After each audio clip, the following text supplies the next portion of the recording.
Hello everyone and welcome to Yoga with Adriene. I am Adriene and today we are going to learn Baddha Konasana. It's a seated posture or the bound ankle pose as they call it. Seated posture that increases flexibility in the hips, also in the groin.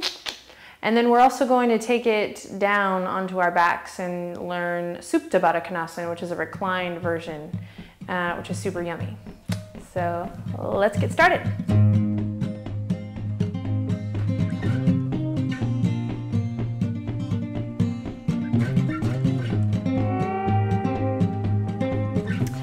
Okay, so Baddha Konasana, if you ever took ballet when you were little, then you're probably familiar with this pose. Okay, so we're going to start by drawing the right heel in, followed by the left heel in, and just bring the soles of the feet together.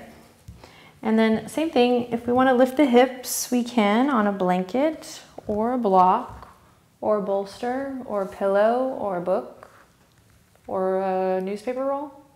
Probably not. Very good. Bringing the soles of the feet together, I'm going to take my thumbs to the arches of my feet and just give myself a little massage. Why not? We don't touch ourselves enough in yoga.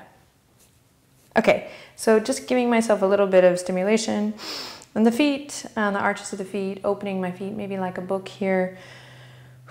Coming into the breath, of course. And then I'm going to take my fingertips behind me and just lift my tail or lift my sit bones and bring my pelvis as close to my heels as I can. And then just making sure that I feel comfortable here. If you feel any pain whatsoever, then maybe inching your toes forward and we'll get closer to the heels on another day. So just checking in with that. Softening the groin here. I'm going to interlace my fingertips, bring them around my toesies. And then same thing as we do in Sukhasana, just coming into the pose by rounding chin to chest, breathing into the back, feeling the skin of the back stretch. Elbows go out left to right here. And then from here, from my foundation, that which is touching the earth or the floor, I'll grow tall. Coming into this bound ankle pose or the butterfly posture. Okay, but rather than thinking about pressing the knees down, think about drawing the tops of the thighs out and down. So external rotation, tops of the thighs, instead of pressing the knees down. So there's this sweet waterfall from the quads melting down, down, down. So opening up your little lamb chops here. Okay, if I want a deeper stretch in the groin, in the psoas, I can take my middle finger, index finger, and thumb, and I can interlace them around my big toe. Okay, then I'll bring my elbows left to right and find that nice long line from the crown of the head to the tip of the tailbone. I may even want to draw my navel in towards my spine. Tops of the thighs actively drawing down, opening my feet up like a book here. I'll take a nice sweet inhale in and then bend the elbows left to right, coming forward. But rather than allowing the spine to round now, I'm going to set my intentions to keep a nice flat back. Tops of the thighs actively drawing down. Inhale in, exhale, come forward. May only come a little bit. And we'll just breathe here. Again, softening the groin, keeping the sit bones rooted. Okay, we can begin to pulse maybe here. And then in time, we'll be able to bring belly closer to the heels.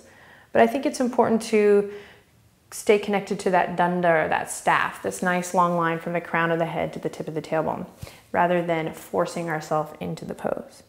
In general, if we ever feel like we're compromising anything, the breath especially, it's always a good idea to ease up.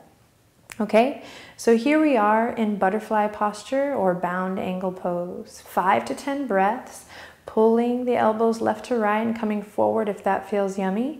We can keep the chin drawing into the chest to keep this nice line between the crown of the head and the tip of the tailbone. Okay, after about 5 to 10 breaths here, then fly. You can release and go ahead and allow the spine to round. Tops of the thighs are still active as I draw my chin to my chest and my nose towards my toes.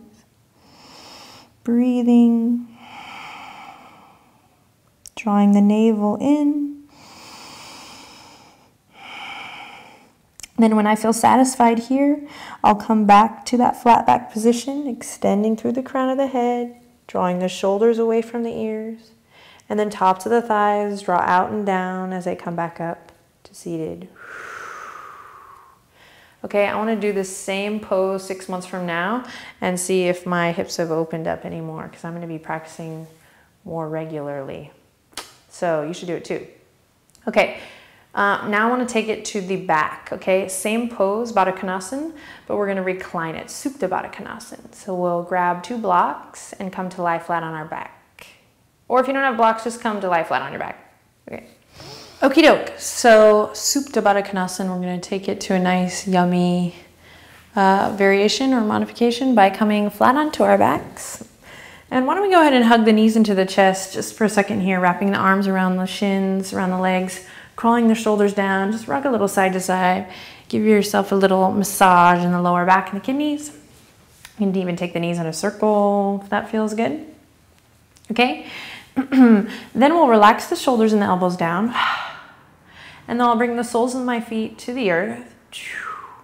Then I'll take my palms to the tops of the thighs and open the book, drawing the soles of the feet together. Okay, so same thing. Opening my little butterfly wings, bringing the soles of the feet together. Take a deep breath in.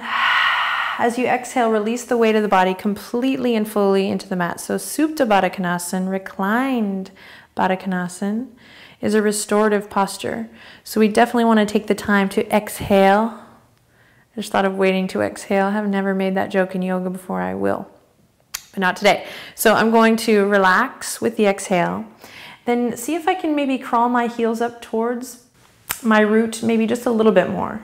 Outer edges of the feet connected to the earth. Same thing, tops of the thighs are rotating out and melting down towards the mat, but this time I have gravity to help me do the work. So I can even take my palms, bring them to the inner thighs and just rotating them out a little bit. Okay, now we can interlace the fingertips, bring them to rest on the belly, which is great because then we can breathe into our hands here. Letting the belly rise on the inhale, look at that, and then exhale, fall.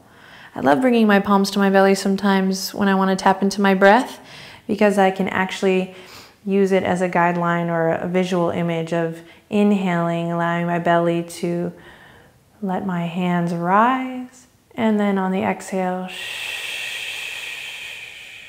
allowing my belly to let the hands fall. Okay, a couple other yummy variations here. I can interlace the fingertips, bring them behind the head, extending the thumbs here to massage the neck. I like to call this Barton Springs posture here. Letting the arms and the legs mirror each other and really getting a nice little sweet back bend here so there's space between my lower back and the mat. Opening the chest, opening the hips, opening the groin. Another variation is cactus arms or football goalpost arms. I'm in Austin, Texas, so anytime I can bring football into anything, people dig, okay? This isn't burnt orange, but it's close enough. So football goalpost arms here. So bending the elbows at kind of a right angle, and this is also great if you spend a lot of time at the computer, opening the shoulders, opening the chest. And then again, letting that exhale really take all the tension away. Filling the belly with air on the inhale, and then on the exhale, releasing the weight of the body completely and fully into the mat. Feels super yummy. If by chance you happen to have 2 of these little blockies, there are a million variations for all of these asanas, and especially for this one. But here's just one little suggestion, is to take the one block lengthwise to the spine and put it underneath the shoulder blades here. And then this one, the second block, we can bring as a pillow for the head, just supporting the weight of the head. And then same thing, you guys, drawing the soles of the feet together, opening the arches of the feet, tops of the thighs, rotating out. So rather than thinking about pressing the knees down, I'm just letting my thighs open up. And then opening up the shoulders. You can go cactus arms, whoo, hallelujah.